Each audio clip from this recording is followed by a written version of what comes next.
As it started, so it's good. Good evening, and welcome back to In the Rabbi's Study. I'm Rabbi Ed Feinstein of Valley Beth Shalom, and our guest this evening is Rabbi Noa Kushner, who is the founder and spiritual leader and heart and soul of a wonderful, spirited community in San Francisco called The Kitchen. So, good evening, Noa. How are you? Thank God. Good in the house, but good. In the house, in the kitchen, this is where you Yeah. can stay, you can be safe. It's wonderful. So how is life in San Francisco under this crisis? You know, we've really been dealing seriously with this for a number of weeks. The Shabbat before Purim, we were already canceling Shabbat. And I was just, feels like 100 years ago, but at the time I was really worried about canceling Shabbat. And now I think how terrible I would have felt had we gone ahead with the numbers being what they are and the circumstances being what they are here. So things progress really quickly, really in a really early way, but they seem to be leveling off. So I'm grateful for that. Yeah. So what happens to people who live intensely urban lives, basically with each other, on top of each other, meeting with each other, socializing with each other, when suddenly they're confined to home? In the beginning, I think the Jewish community's response to the virus and staying home was to present a lot of content. And there was so much content coming out right away. And we thought about it and we thought, okay, this is great. This is one great channel. And what our people really seemed to need and crave was connection. So we started prioritizing connection and making a whole series of ways for people just to honestly get on Zoom and wave at one another, say hello. So I think what people are feeling the most is that lack of content, that lack of contact. And what happens to people who are starving for connection, for content? What happens to them? So we're seeing, last night, Rabbi Jessica Kate Meyer, my partner in crime, Rabbi in Chazan, she just did a singing, an opportunity for people to sing together. And there was 85 people who just showed up from all around the world. Wow. So my joke is we're going to need to get her a stadium, as soon as this is all over. Well, the wonderful thing about this is that people from far away are able to join your community, my community, and different lines of connection have been created that we could never have imagined before. No, and it's true, and it's unprecedented. In fact, a couple things. One is I just saw a tshuva that came out from Israel that they're allowing Zoom on Pesach. And we're thinking a lot about it because the idea that somebody would have Pesach by themselves is a real problem. But they'll go that far to let people turn computers on? And yes, there's a tshuva that just came out. Wow. This is wonderful. Yeah, it's really interesting. And now what we have, I'm quoting Tomer Persico, a great thinker who lives in the area. He's a Hartman teacher, but he said, we've always had exceptions to halacha, but they were one community or one person. Now with a global pandemic, you're seeing precedents being set. So it'll be really interesting to see what changes once everyone goes through it together. So what will change? So if you could play prophet for a moment, for example, well, just first of all, the idea that things could change already in many communities it's already something, right? Mm-hmm. Right. But I would say, like in my community, the idea of participating in a shiva over Zoom, it wasn't that we're so strict. It just wasn't done. We didn't do that. But it's chaval because we have so many people. In my community, I could do 3 baby namings a week and tons of weddings, and we do very few funerals because I'm going to be 50 this summer. I like to say I'm old at the kitchen. So we have mostly Gen X, millennials, some Gen Z, and if there was a funeral, it was often a parent, and that person was often flying somewhere else to go to the funeral and the shiva, and then they would come back to our community and we would do something with them in the context of our community. Over the course of the last few weeks, someone at the kitchen, his mother died. He went to Maryland. Because of COVID, they did the shiva over Zoom. 138 people showed up for this Shiva over Zoom, many of them from our community. So now we have a whole new model for at least the possibility of being present for someone who is sitting Shiva far away. There's really no reason not to continue that once this is over. Wow. But if you think deeper for a moment, besides the use of technical tools like that, what will we have learned, and how will we be different when this is all over? You know, I think that the progressive mindset, secular Jews are very comfortable with the concept of personal agency and personal responsibility. That there is a real impetus and a real strong, and I'm proud of this, a language for tikkun, for fixing things and getting out there and making change and taking responsibility. What we tend to be less comfortable with is the possibility of being contextualized vis-a-vis not just one another, but vis-a-vis tradition, vis-a-vis the past, vis-a-vis the future, maybe even being humble vis-a-vis making changes or taking responsibility on ourselves. And I feel like this moment where so many of us are just humble, we have to accept the limit of our agency and the limit of our responsibility. There might be a spiritual teaching in that. I'm not when this first happened, I thought, I think our first 5 responses to this virus are probably going to be wrong. You know, if we go with the first 5 that come to our head, those are going to be wrong. Like the first one, oh, it's a beautiful Shabbat and it's all good. It's probably wrong. The second one, this is terrible. We're all going to die. That's probably wrong, right? There's a bunch of gut responses. But I do think thinking of our interconnectedness, our interdependence, our dependence on the planet, our dependence, I would say, on God and in heaven, on tradition, on the future, that's always been undeniable, but now it's right in front of us. Now it's unavoidable.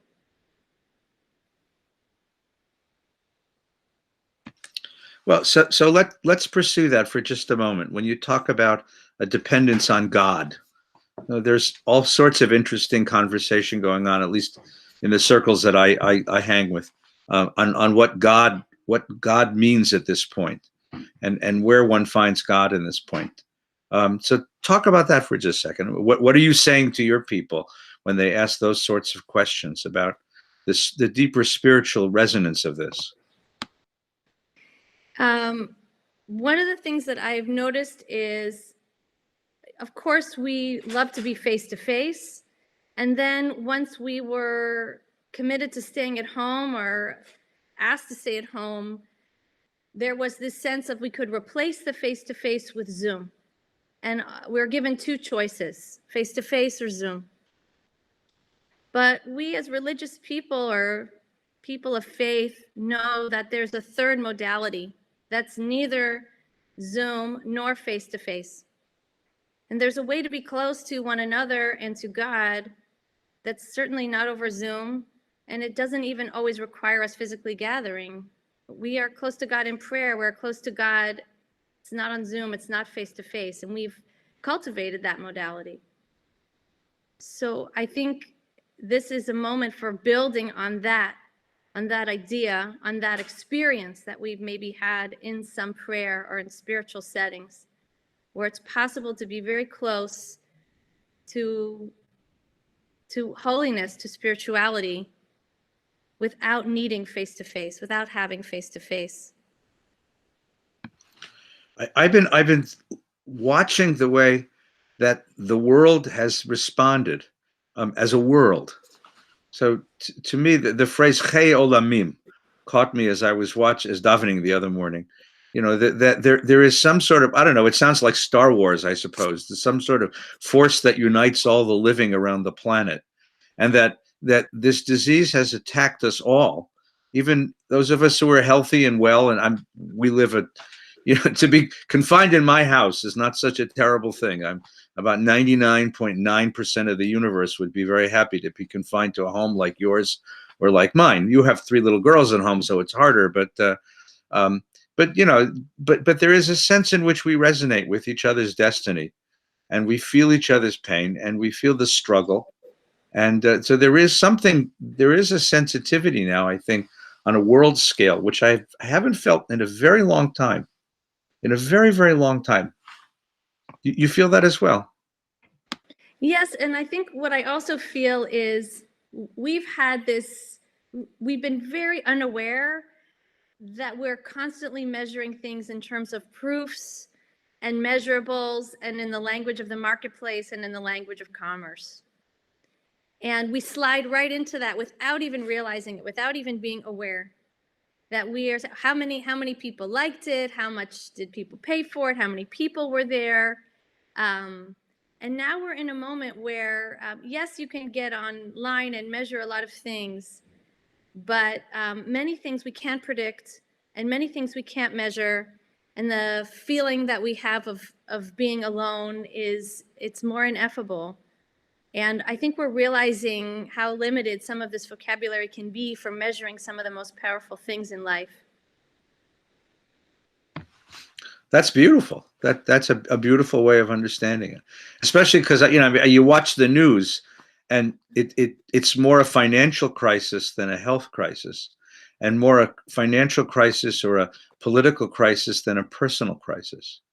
And when you've talked, in our business, when we're dealing with families who are really suffering, I mean, really having difficult times, we also have had a number of deaths in our community. I'm And sorry.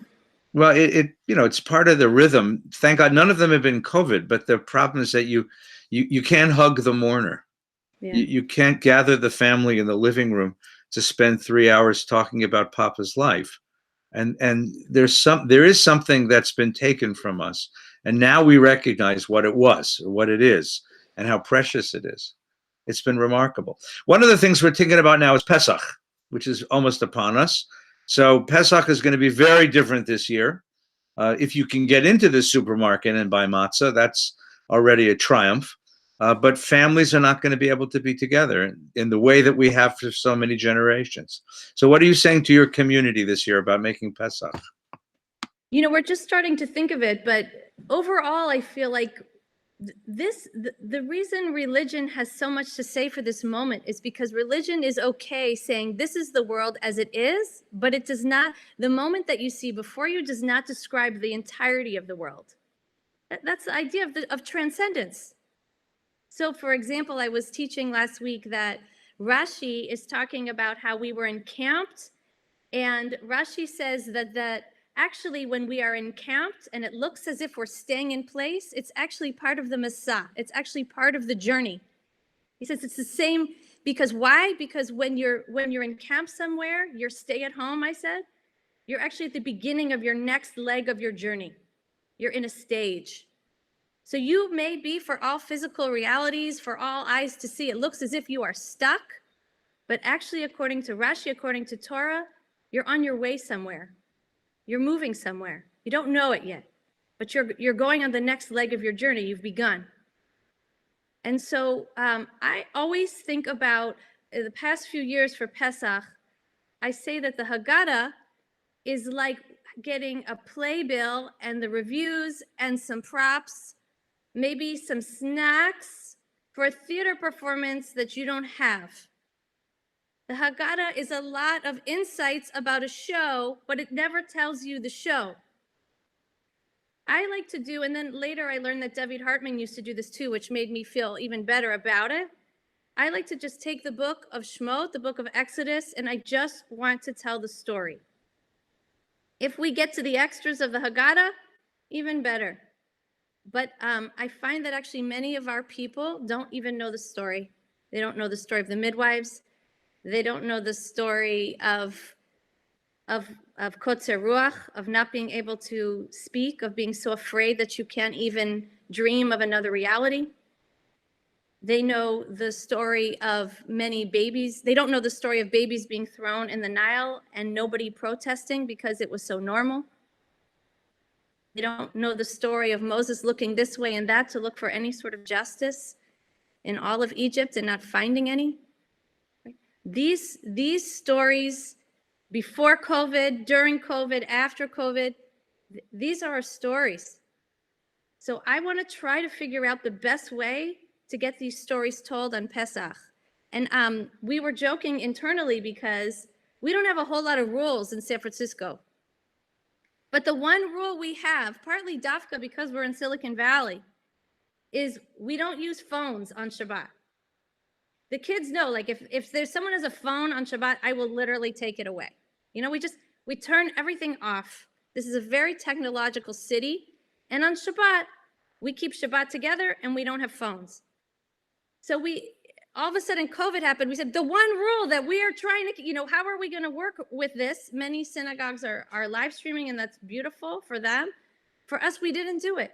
We just gave people tools to listen before Shabbat to try to still have a way to have a break on Shabbat.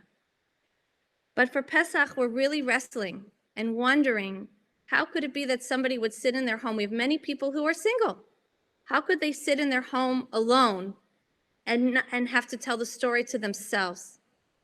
This is a real problem for me. So we're really trying to think about, is there a way we could use a technology, but not with a lot of bells and whistles, just as a portal, so that people would not have to tell the story by themselves. So if I had like only 2 sentences on what to do with Pesach now, it would be number 1, you shouldn't be alone. And number 2, figure out a way to tell the story. You know, when this first began, my union, the Rabbinical Assembly, offered a tshuva that said you had to have 10 people in the room in order for it to be considered a minyan, even if you're online. And there was a huge protest from my colleagues who said, come on, that's that's life-threatening, and it's time to see what this is. And in the deeper sense, look, we have a technology, it's called Torah. I mean, it's an ancient technology. It's a scroll written on parchment with a goose feather. But that was a technology. Someone used that technology. And the first time they read the story out of the scroll, the guys who said, listen, we only have one rule. We tell it orally. They protested. I think that for this moment, you have been told that a new technology is necessary.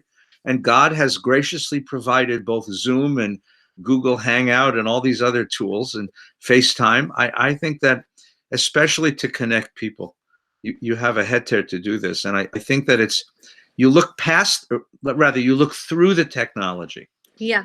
I mean, I'm staring at a screen now, but I'm looking through the screen at you, which is delightful. You know, you look through the technology. You're not looking at the technology. I'm not fiddling with my computer. I've turned it on and I'm engaged with another soul. Yeah. So that's my tshuva for the day. I think that's worth doing. I think that's so very important. The other, see, in my, I have a deep love of your city of San Francisco because I grew up in LA, and for kids from LA, San Francisco is as close to Olam Haba as you can get within 7-8 hours drive. So for San Francisco, but the truth of San Francisco was truth. This is a city which prizes authenticity. Mm-hmm. It's a city where you don't have to, you're not allowed to be too polite in the presence of wrong and injustice and inauthenticity. So I think that the most important thing is to tell this story, but to tell it in a very personal way. You know, I'm doing this not because I was told to do it. I'm doing it because I came out of Egypt. And I want you to feel what I felt. And I want you to know what I know and how it changed me as a person.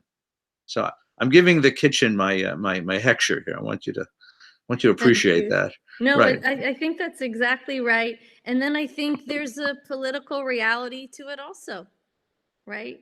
No matter where you're going towards in terms of where the country is, the people are thinking, wasn't it Michael Walzer who said, no matter where we are, you're probably leaving Egypt, right? Pharaoh is behind you. I'm misquoting, but wherever you are, it's probably Egypt, and we have workers' strikes, and you know, I was just, because I have more time to read, I was reading all the sermons of Jesse Jackson, and he was talking about how, of course, he was there when Martin Luther King was killed.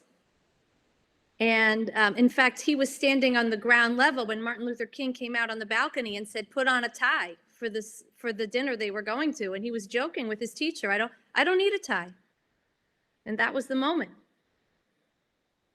And I think about the intimacy between him and his teacher. And he comes back a few years later and he says, yes, in Memphis, on the one side that, King had been in town in Memphis for a sanitation workers dinner, a labor organizing dinner.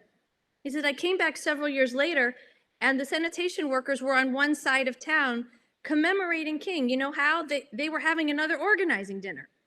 He said, but on the other side of town was a celebration of King as a symbol and as a man. And he said, the people who were having the birthday celebration for King or the anniversary celebration were missing the life of King. There was a huge disconnect between his works and just him as a symbol. And Jackson's point was that it's really easy to fall in love with a symbol, but it's much harder to continue the work. I think that's what Pesach is encouraging us to do. As you're saying, it encourages us to be in those shoes so that we can't look for the easy way out. We have to at least try to see it as it is. Well, yes. I mean, it's the difficulty for rabbis like me is in large, multiple, various congregation is to a varied congregation.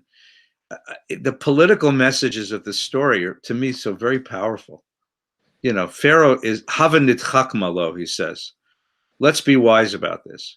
And then he proceeds to lay down a policy motivated 100% by fear.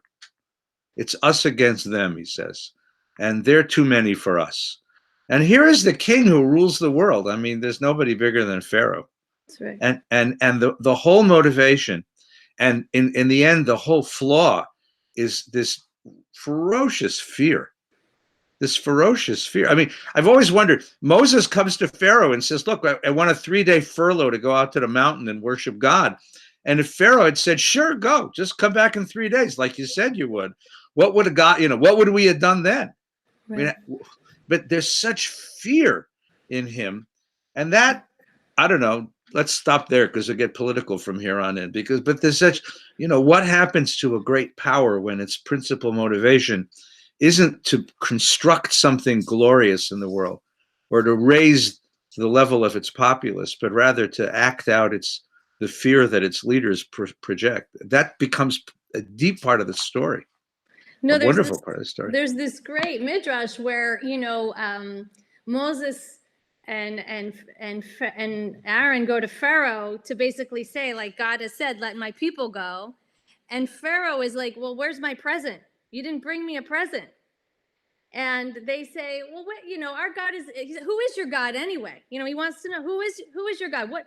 And he's asking for all kinds of proofs. What peoples has he conquered, or what galaxies has? And they say, no, you don't understand. Our God creates life and makes dew, and they make this very big poetic speech. And Pharaoh ends by saying, like, you're liars. I never heard of you.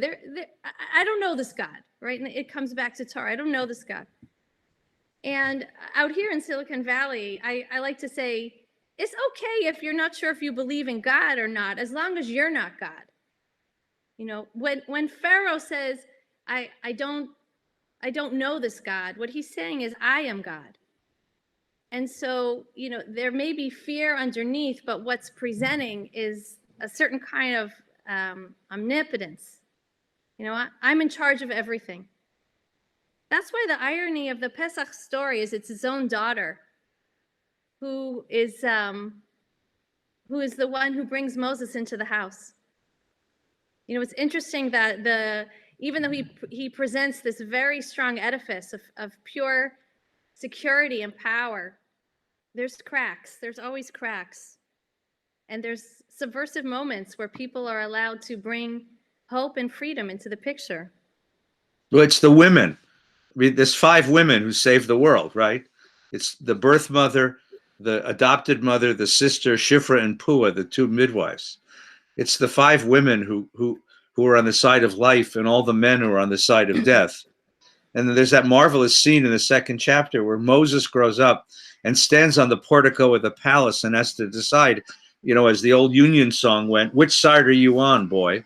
It says, Vayar besivlotam, and it's not clear whether he sees his brothers he sees the pain of the slave as a problem, or whether he sees that they're building a bigger, better economy for the Egyptians.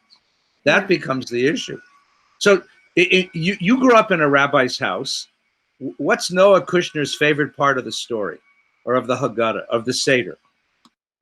I mean, I literally, of the Seder itself, wait, I just want to bring up one other image, which I think is so powerful, and I'm kind of obsessed with this midrash that Pharaoh's daughter, she goes out to take the basket.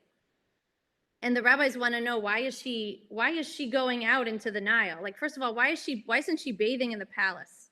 It doesn't make any sense. And so they come up with all kinds of ideas, like maybe it's hot outside, or, she was bored. But actually, one of them say it's because she was sick and she had leprosy. And I like to teach that when you live in a society where babies are being thrown in the Nile and nobody's saying anything, everybody's kind of sick. You can't escape it. Because then the rabbis will say, once she touched the basket, she was healed. It's not that she was saving Moses in that moment, although surely she was. In order to save herself, she had to save Moses. And I feel like that's where we are as a society. It's so clear now. It could not be more clear. If one of us is sick, we're all sick. There's no way to have one section of the city sick and the other sections healthy. It literally takes one person, frivolous person, or it could be one courageous person, one courageous doctor. Right? We're literally saving lives as we speak.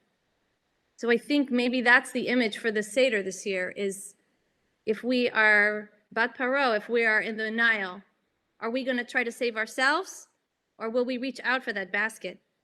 Maybe save the world with ourselves. That's a beautiful midrash. That's a lovely, lovely way of understanding it.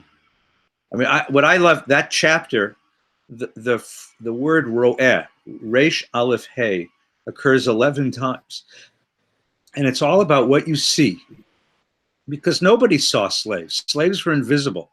You ever saw that wonderful movie, The Help, about maids in Southern households, African-American black maids in Southern households in the 60s, or Hidden Figures, about the woman who's the brilliant mathematician who figured out the NASA problems, and they were invisible. It's so funny because literally, just as a woman, it's easy. In fact, we were watching The Frisco Kid a couple nights ago, as part of our stay at home with the girls. But I was joking with my 3 teenage daughters. I'm like, all the girls do in this movie is pour drinks. That's all we did. Right. But that was the kind of movie I grew up on. That was just normal. Right. So there you do. It's easy. And the women in the story are invisible as well, but they're the ones who undermine the power. So the wonderful scene is that when Pharaoh's daughter takes the basket, first of all, she's the only one who sees the basket.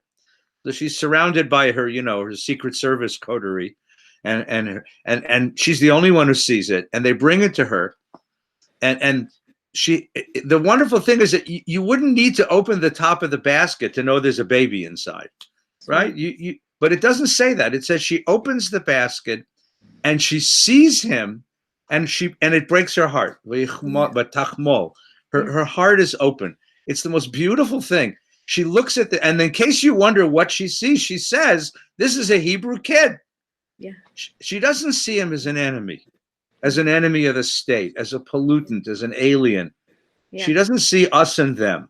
Yeah. She sees a child. It's Rachmanis on the kid, a chemla, which is deeper than Rachmanis. It's soul to soul connection.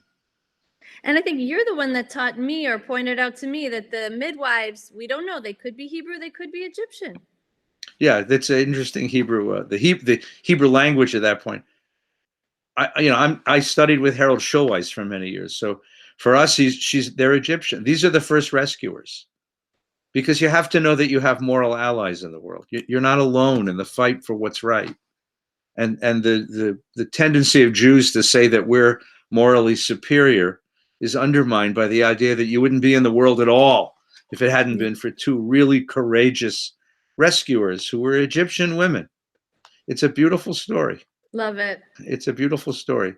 So this year, what are you going to say to your community, both in the face of this COVID virus and in the face of a Pesach completely upturned by this catastrophe? And more than that, what are you and Michael going to say to your daughters this Yom Tov? Look, I think it's going to go back to telling the story. I don't think that I think, and also considering humility, I don't think that it's going to be one chiddush. I don't think it's going to be one teaching that rises to the surface. I think it's the many teachings that the idea of Pesach is that what looks like, the Chassids talk about that in Egypt, in Pharaoh's Egypt, it seemed to be that there was even the exile of the word. You couldn't even say a creative word or an alternative word. And I think the Pesach comes to tell us that no matter how stable and how fixed the world seems, or the trajectory seems, that there's a different way. And I collect a lot of midrash about the crossing of the sea. And I think a great deal about how God says for the people and the crossing of the sea, you just have to go forward, right? We on the progressive camp, we like the Nachshon midrash, where there's the great man theory of crossing the sea, where one great man just marches in and the sea opens for him. But it's not clear at all how the sea opens. It's possible that it opens because somebody was pushed in. Say the rabbis. It's possible that it opens because everyone was fighting to see who would have the glory of getting to go in first. It's possible nobody wanted to go in.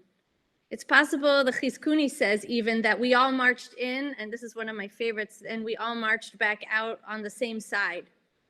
And physically, we didn't even cross. We ended up on the same side, but it didn't matter because we had relieved ourselves of Pharaoh. And I think about in this moment how it's not possible to cross just one person. We're going to have to cross together. Our world is at a tipping point. The planet, the way we treat one another, I would say our racism in society, the Me Too movement. I mean, we cannot hold much longer. Things are going to change. And so the question is, how will we cross? Will we take care of one another as we cross? I think about how the people who were older, or the people who couldn't walk so well, how did they get across? Was it possible that they got carried? Was it possible that we carried one another? And so when I think about Pesach this year, think about after the plagues. The plagues was just one part of it. We had to get out. We had to get out of Egypt and across the sea. Well, that was wonderful. Thank you. I wish you a happy, healthy Zisk Pesach, wherever you are, online or wherever, and you and your family and the girls, and Michael and your parents and the community of the kitchen.